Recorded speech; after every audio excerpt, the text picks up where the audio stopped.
You know, sometimes it's the smallest things that bring the past rushing back like a warm wind through a screen door. Just the other day, I was baking an old apple pie, nothing fancy, just how Mama used to do it, with too much cinnamon and a crust that never quite held together. And right as I opened the oven, Lord have mercy, that smell hit me like a freight train of memories. I closed my eyes and, well, I wasn't standing in my little kitchen in Decatur anymore. I was back in a room with wooden floors, thin curtains, and the sound of a train whistle in the far-off night. It was 1961. I was 20-something, still trying to figure out who I was, but that memory, the one that's been sitting heavy on my chest lately, it didn't start there. No, ma'am. It started long before that. See, I've lived 76 years on this green earth, seen babies born, hearts break, cities change, and seasons pass. But there's a part of my story I haven't told out loud much, not because I'm ashamed anymore, but because I didn't quite know how to say it. Not until now. You young folks might not understand, but when you carry a secret long enough, it grows quiet inside you. Heavy, but quiet. And one day, something as simple as the smell of apples and sugar and brown butter knocks that silence clean open. That's what happened to me. So here I am, just an old woman sitting by her window, tea getting cold on the sill, birds chirping like they got no troubles in the world. And I keep thinking, maybe it's time I told the truth. Not for sympathy, not for drama, but because truth has a way of setting things right even if it takes a lifetime. I was born in a brothel. There, I said it, plain and simple. And don't go looking at me sideways now. I didn't choose it. Lord knows no baby chooses the place they show up squalling in this world. But life ain't about where you start. It's about where you go from there. My mama, her name was Elsie. She called me Mabel Lorraine, but mostly just maybe like she couldn't quite decide if I was a promise or a prayer. And I guess in a way I was both. I don't have pictures from those early years, just flashes. The soft feel of a cotton dress, the hush of voices through thin walls, the smell of stale perfume and sweet whiskey. I don't remember faces, not even Mama's from that time, but I remember how safe her arms felt when she held me close, like she was trying to press all the courage she had left into my tiny bones. Now, don't you worry, this ain't a story about sin and shame. This is a story about love, about grit, about a woman who ran, and a girl who grew up wondering what she'd been saved from. It's about the cost of silence, and what happens when you finally break it. So, if you've got a minute, or maybe 30, I want to take you back with me. Not just to the night we left, wrapped in fear and hope, with only a suitcase and a lie, but to the moments after, the ones no one ever talks about. The life we made out of scraps. The lies we told to survive. The truths we whispered to ourselves when no one else could hear. You ever wonder what parts of your story would sound like if you finally said M out loud? Well, I have. And I guess today's the day I find out. Back in those days, my world was small, but it felt mighty big to me. We lived in a little town called Baton Rouge, Louisiana, a place where the mornings smelled like fresh-baked bread, and the evenings brought the soft hum of crickets and fireflies dancing in the warm summer air. The house was tiny, just a single room above a bakery, but it was home. Mama worked hard, cleaning in the local school, and every night, I'd watch her wash the day's dirt from her hands like she was scrubbing away more than just dust. But she never complained. Nope. She just smiled tiredly and told me stories about faraway places, places with red rocks and wide open skies, like Arizona, where she said the sun could make you feel free. I believed her then. I was just a little girl with wild, curly hair and a heart full of dreams bigger than my feet could carry. I didn't know about the past, not really. All I knew was the gentle rhythm of our days, the sound of the bakery downstairs, the crackle of old radio songs, and the scent of cinnamon and sugar floating up through the floorboards. Mama told me kindness was the most important thing you could give someone, and I held on to that like a lifeline. I was shy, sure, But I dreamed of a world where people didn't have to hide or run, where love was enough to fix the broken parts. There wasn't much money, and we made do with what we had. That's just how it was in those days. Sometimes I'd wear Mama's old dresses, hand-me-downs with faded lace, and pretend I was a princess on a grand adventure.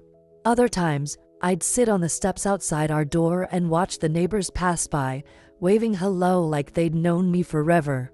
Everyone had their troubles, but in Bain Rouge, folks looked out for each other. That's what made it home. I remember the quiet nights best, when Mama and I would sit by the window, watching the stars blink awake one by one. She'd hum soft songs I later learned were from her own mama, and tell me, no matter where you come from, honey, you carry the strength of those who love you. Those words stuck with me through the years. Even as a child, I knew life wasn't always kind. I saw the way some people whispered behind closed doors, the way their eyes flickered with judgment. But Mama taught me to look beyond that, to see the goodness buried deep inside folks. She said, "You young folks wouldn't understand yet, but kindness, it's the thread that holds us together." And I believed her. I had to. I wasn't a perfect child. Lord knows I had my stubborn moments and times when the sadness crept in like a slow fog. But in those simple days, my heart was full of hope. I dreamed of a life where I could write my own story, not one bound by secrets or shadows. I thought maybe, just maybe, the past wouldn't define me.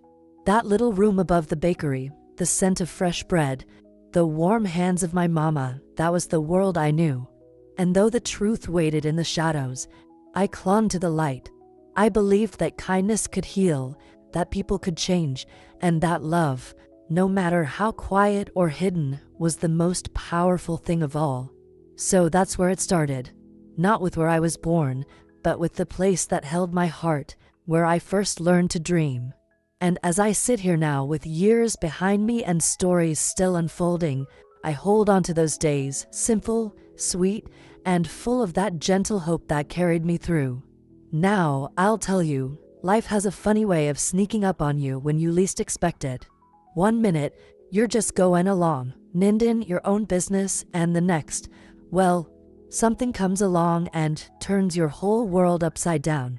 For me, that moment came when I was just a young girl, about 12 or 13, not yet old enough to understand all the ways life could change in a heartbeat.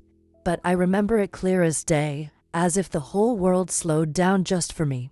It started with a man, not just any man, but someone who smelled of earth and rain, with eyes that looked like they had seen too much, but still held kindness. He wasn't from our town, no sir. He showed up one summer afternoon, walking slow down the dusty street, carrying a worn leather bag. Mama said he was a traveling preacher, but to me, he was something more mysterious, like a character from one of those stories Mama used to tell me at night. I remember the way my heart fluttered that day, though I couldn't quite say why. Land sakes alive, I thought, what's gotten into me? I was just a kid, but I felt that strange, fast beat deep inside, like my chest was trying to tell me something important. His name was James, and he came around more often than I expected.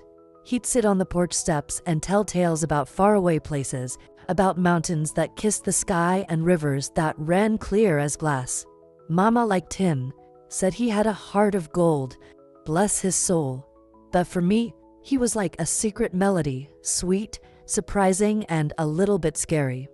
I wasn't sure what to make of those feelings swirling inside me, but I knew one thing: life was about to change.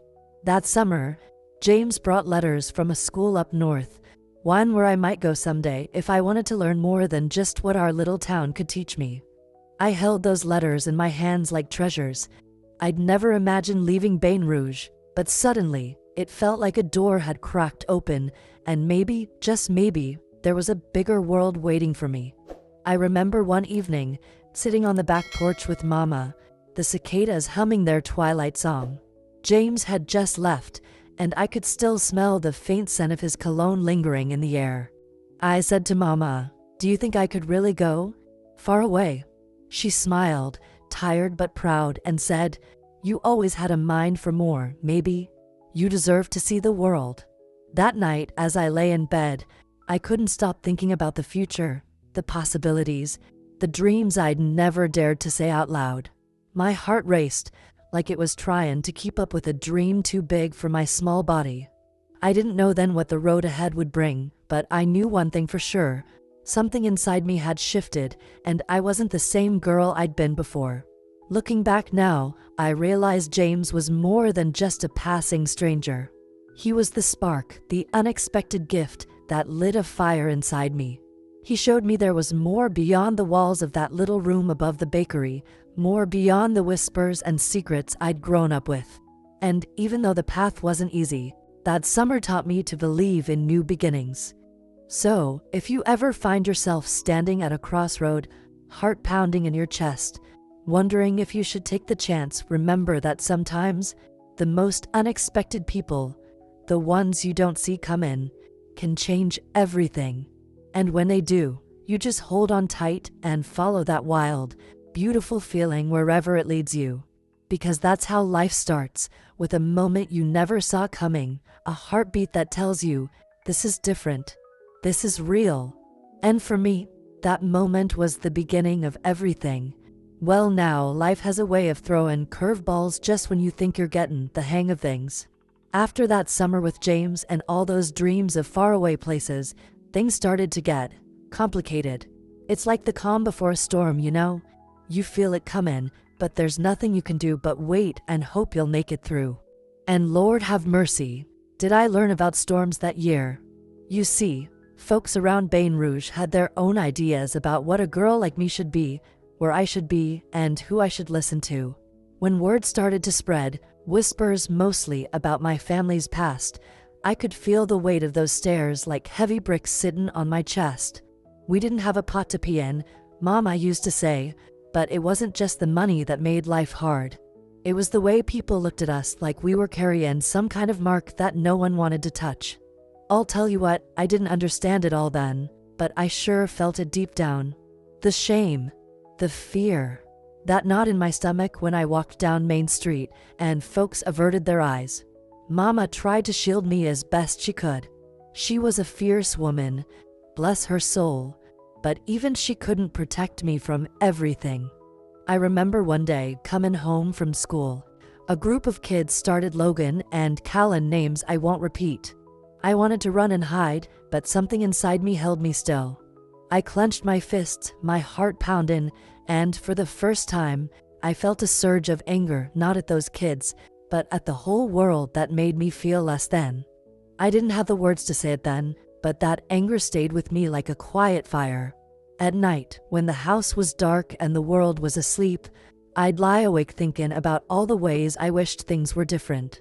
I was scared, sure. Scared of who I was, scared of what my future might hold, and scared that no matter how hard I tried, I'd never escape the shadow of my beginnings. Sometimes I'd cry softly so Mama wouldn't hear. Other times, I'd pray for a sign, any sign, that things would get better. But all I heard was silence. Mama and I had our own battles too. She'd tell me, maybe, you gotta learn to carry your past like a basket, hold it close, but don't let it weigh you down. I tried, Lord knows I tried. But how do you carry something when it feels like it's trying to drag you under? I wrestled with shame I couldn't explain, with doubts about whether I was good enough, smart enough, or worthy of a better life. And I kept those feelings tucked away, 'cause that's how we survived back then. You smiled, you kept your head down, and you made do with what you had. There were moments when a neighbor or two showed kindness. Mrs. Jenkins from down the street would bring over a pie now and then, or old Mr. Carter would tip his hat and say, "You hang in there, girl." Those little sparks of hope were like lifelines, reminders that not everyone saw me through the lens of my past. But they were few and far between, and sometimes that made the loneliness all the more biting.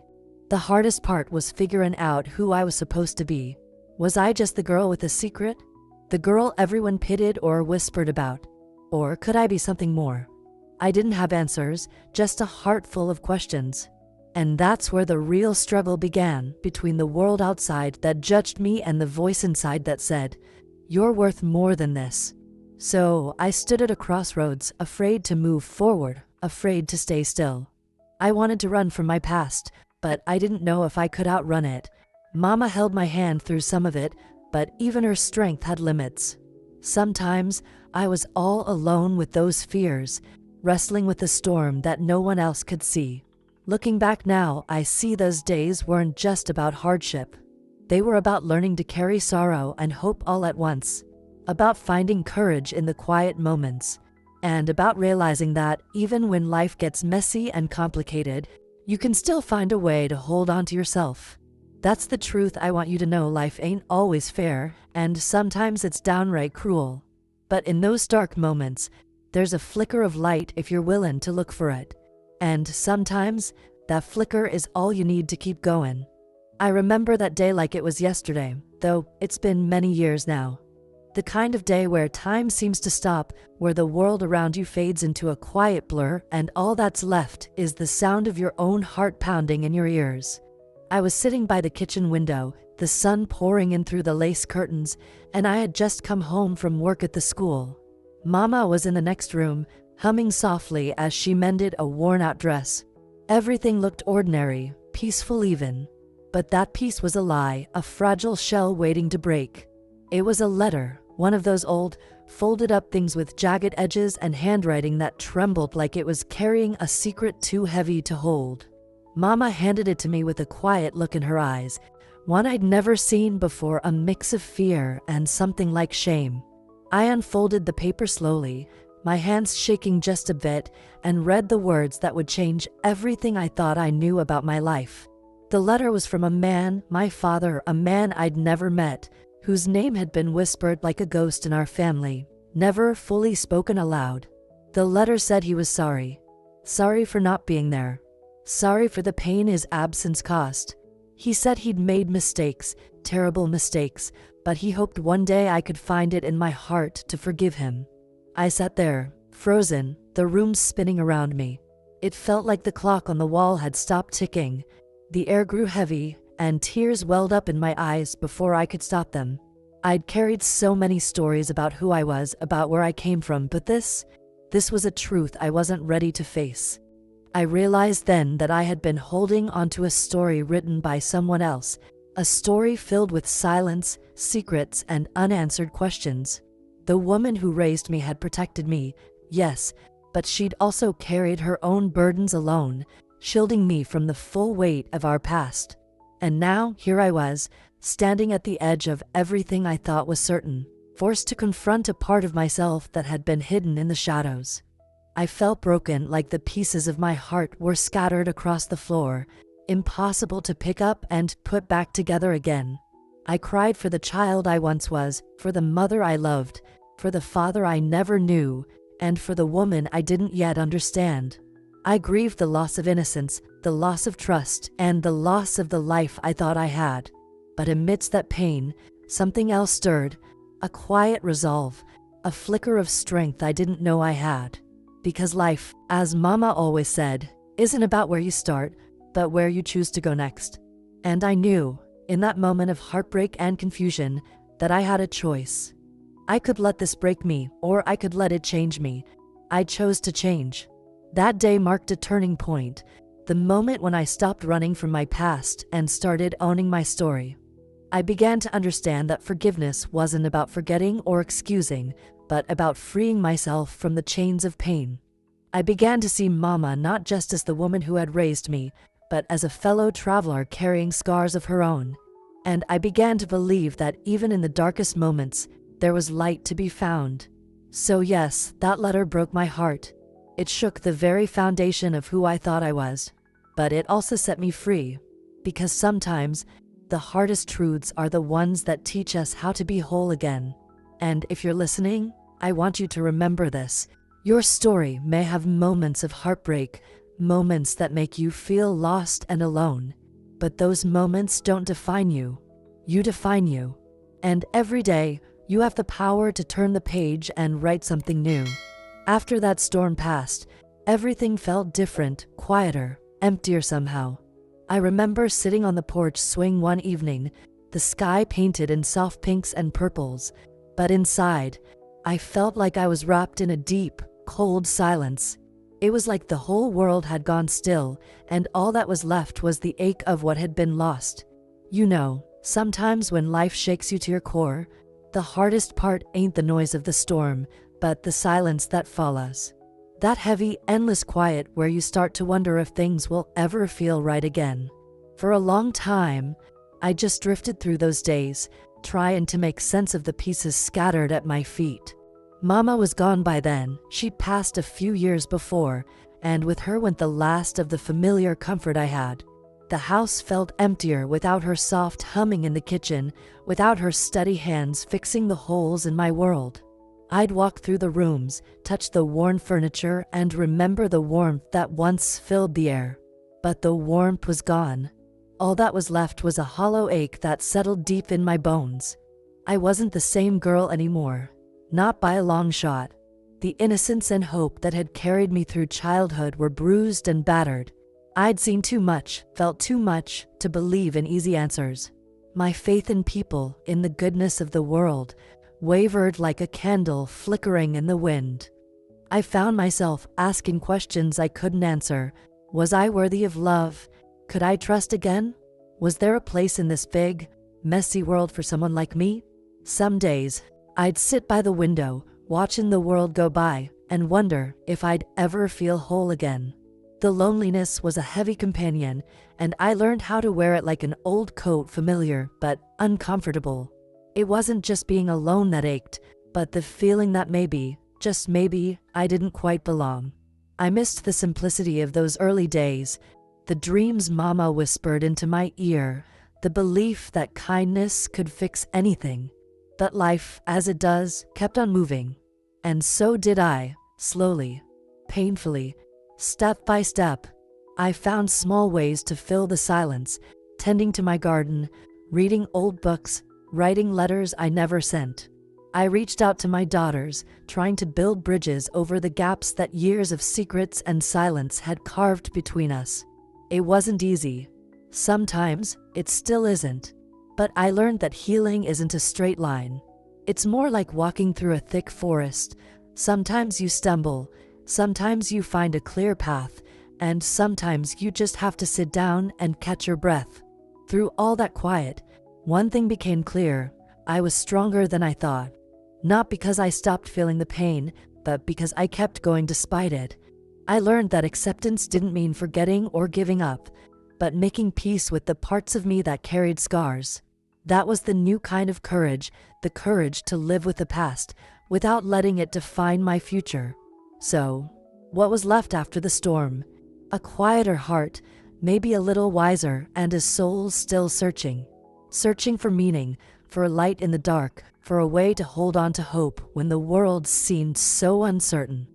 I don't pretend it's been easy, but I do know this: even in the silence, life keeps whispering its secrets. And if you listen close enough, you can hear the promise of new beginnings. That's where I've been these last years, in the quiet, in the pause, in the space between what was lost and what's yet to come. And maybe that's where we all find ourselves sometimes, aren't we? Just trying to catch our breath and figure out how to keep on living, one day at a time. After all those years wrapped up in silence and shadows, there came a moment, quiet, almost unnoticed, that stirred something inside me. It wasn't some grand event or a thunderous call from the heavens. No, ma'am. It was a simple, everyday thing that set my heart to stirring again, like a soft breeze nudging the last leaves of autumn. I was at the library, where I'd been volunteering for a while, just helping tidy books and greet the kids who came in, eager to borrow a story or two. There was this little boy, about 8 or 9, with big, curious eyes and a shy smile. He reminded me a bit of myself, a bit lost, a bit hopeful, and hungry for something good in the world. One afternoon, he came up to me holding a book, his hands trembling just a little. "Miss Mabel," he said, "this is my favorite. Could you help me read it?" Now, you young folks might not realize it, but that simple question, to help a child find joy in words, lit a fire in me. I felt my old heart swell with something I hadn't felt in a long time: purpose. It was like that little boy handed me not just a book, but a lifeline.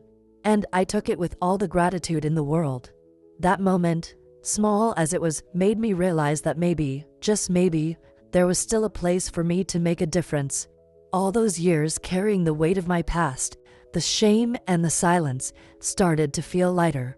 Because here was a chance to write a new chapter, not just for me, but for those around me. Helping that boy and all the children who came to that library became a way to heal some of the old wounds, to pass on kindness, one story at a time. I began to think more about what I could do, how I could step out of the shadows and into a light of my own making. It wasn't about erasing the past. Lord knows that's impossible, but about embracing the future with an open heart. I started small, a conversation with a neighbor, a walk in the park, a letter to a long-lost friend. Each little step felt like a breath of fresh air, a promise that life still had more to offer. And oh, the joy in those moments. The laughter of children, the smile of a friend, the warmth of a shared memory, they all wove together to create something beautiful.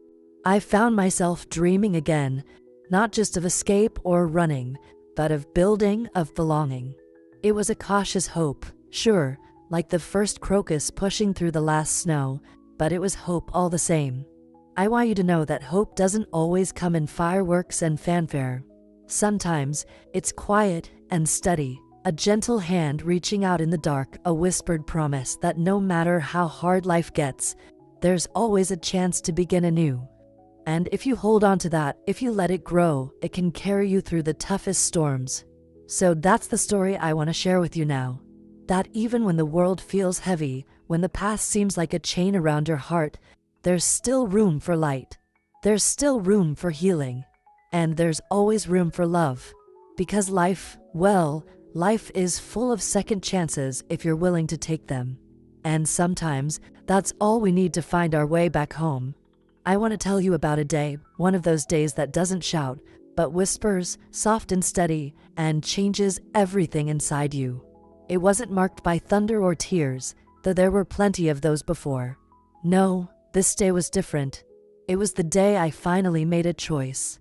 A choice to stop carrying the past like a heavy stone in my heart, and instead, to lay it down, to set it free, and with it, set myself free. For years, I'd held on to things, old letters, faded photographs, memories that cut deep, but I couldn't let go of. They were part of me, sure, but they also weighed me down like chains wrapped tight around my soul. And I didn't realize how tired I was, how much those shadows kept me from truly living. But one morning, sitting in my favorite chair by the window, I looked out at the world bathed in soft sunlight, and something inside me shifted. I felt a calm so deep it surprised me. I reached for that old box, the one full of keepsakes from my past, the ones I'd hidden away for so long. And with trembling hands, I pulled out the letters, the pictures, the worn pieces of a life I'd once tried to run from. And I did something I hadn't done before. I said goodbye, not in anger, not in bitterness, but with a quiet grace that came from knowing the past didn't have to own me anymore. I let those things go one by one, like leaves drifting down a gentle stream. I choose to live, I whispered to myself, tears falling softly. To live without blame, without regret, to lie free. That choice wasn't easy, mind you. It was a hard road, walking into the light after so many years in the dark. But it was the only way forward. And with that decision, I felt something lift, a weight I didn't know I was carrying until it was gone. Life didn't suddenly become perfect, no ma'am. There were still hard days, still moments when the old fears tried to sneak back in. But now I faced them with a new strength, a new hope. I understood that the past was a chapter in my story, but it didn't have to be the whole book. I was still writing the pages, still finding new ways to love, to heal, and to grow. That day, I made peace with who I was, all of me, the light and the shadow. I forgave my mama for the secrets she kept, knowing she did the best she could with what she had. I forgave myself for the times I doubted and stumbled. And most importantly, I embraced the woman I'd become, strong, resilient, and full of grace. You see, it's not about forgetting the past or pretending the pain didn't happen. It's about choosing to carry it differently. Like a garden full of wildflowers, some thorny, some bright, all part of the beauty. And in that garden, I found the courage to bloom again. So, if you're listening to my story today, I want you to know this. No matter what your past holds, no matter the secrets or the scars, you have the power to choose. To choose forgiveness. To choose hope. To choose life. Because that's what I did. And that choice, well, it changed everything. It gave me a second chance at peace, at joy, at love. And it's a gift I carry with me every day. I chose to live. And that's how I found my way home. You know, after all these years of living, I've come to realize that life ain't about neat little lessons wrapped up in pretty bows. No, sir. It's messier than that. But if there's one truth I've carried with me, one thing that stuck through all the storms and quiet moments, it's this. Our past don't have to define our future. It might shape us, yes, like a river carves the land, but it doesn't have to be the thing that holds us back. I used to believe that where I started, the shadows that hung over my childhood would always be a chain around my neck. That I'd be forever running from who I was born to be. But time, and a good bit of soul searching, taught me something different. I learned that the stories we tell ourselves about our lives, the ones about shame, about fear, about not being enough, well, those stories aren't always the whole truth. Sometimes they're just the loudest voices from our past, trying to keep us small. But we get to choose which stories we listen to.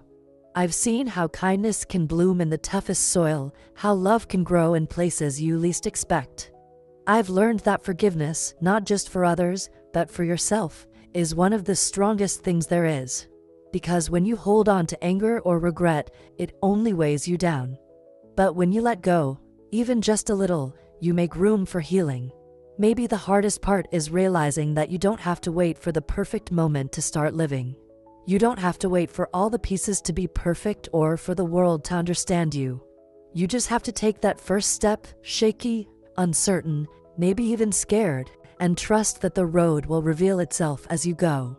So, if you're here in my story today, maybe it's because you've been carrying your own burdens, your own secrets and sorrows, feeling like you're stuck in a place you can't escape. I want to tell you, and this comes from the bottom of my heart, it's okay to be tired. It's okay to feel lost. But it's also okay to hope, to dream, to believe that you're worth more than your hardest days. Don't wait for someone else to give you permission to heal. Don't wait for the past to change. The power to move forward, to find peace and joy and love, it's already inside you. You just have to reach for it. And sometimes, that means forgiving the parts of your story that hurt the most. Sometimes it means telling your truth, even if it's hard. Sometimes it just means taking a deep breath and choosing to live, one day at a time. I won't pretend it's easy. It takes courage, a kind of quiet, stubborn courage that grows stronger with each small step. But I promise you, it's worth it, because on the other side of pain and fear, there's a life waiting for you that's full of light and love and possibility. Maybe it's time to stop waiting. Maybe it's time to stop letting the past hold you back. Maybe your story isn't finished yet. Maybe it's just beginning. And if you take one thing away from what I've shared, let it be this. You're not alone. We all carry our shadows, but together, with a little kindness and courage, we can find our way through the dark and into the light. So go on, take that step. The world's waiting to see what you'll do next. Now, before I let you go, I want to sit with you just a little longer, like we're on my front porch, sipping tea and watching the world slow down around us. Because this story I've shared today, it ain't just about the past, no matter how heavy or painful those years were. It's about today, too. It's about how the echoes of our yesterdays shape the way we live now, and maybe even who we become. I've walked a long road, full of twists and turns, heartbreak and hope, silence and songs. And through it all, one thing keeps coming back to me like a gentle refrain, the question of love. True love. The kind that sticks with you, that lingers in the quiet moments and the spaces between words. The kind that holds on even when everything else tries to slip away. So here's what I want to ask you, straight from the heart.